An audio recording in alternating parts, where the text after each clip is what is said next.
அதேபோல அந்த கேதுவினால் நல்ல பலன்கள் கிடைப்பதற்கு ஆன்மீக குருக்களுக்கெல்லாம் குருக்களுக்கு குருவா இருக்கட்டும், எதுவாக இருந்தாலும் வஸ்திரம் கொடுத்து ஆசீர்வாதம் செய்யலாம்.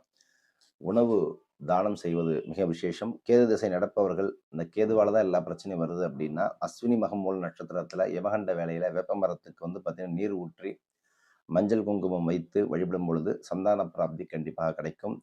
இனம் தெரியாத வியாதிகள் தொல்லைகள் எல்லாம் விலகும். உயர்ந்த இடத்தில் உள்ள விநாயகருக்கு அஸ்வினி மகம் மூல நட்சத்திரத்தன்று யமகண்ட வேளையில நெய் தீபம் ஏற்றி 2 நெய் தீபம் ஏற்றி வழிபடுங்க. கேது திசையில வந்து கண்டிப்பா நல்ல மாற்றம் கொடுக்கும். அதே போல அரசியல்ல ஆதாயம் கிடைக்கும். சமூகத்தில் நல்ல மாற்றம் கிடைக்கும்.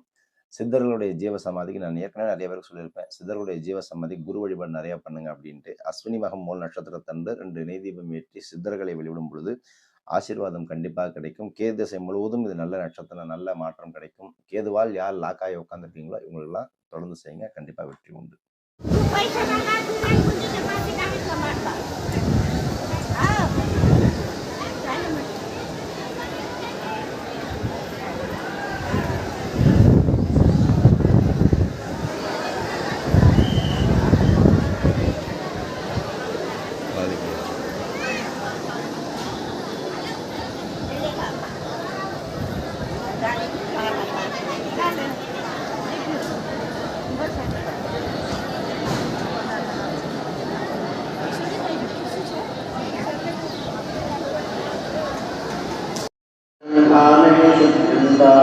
ज्योतिरहं विरजाविपात्मा पूजाय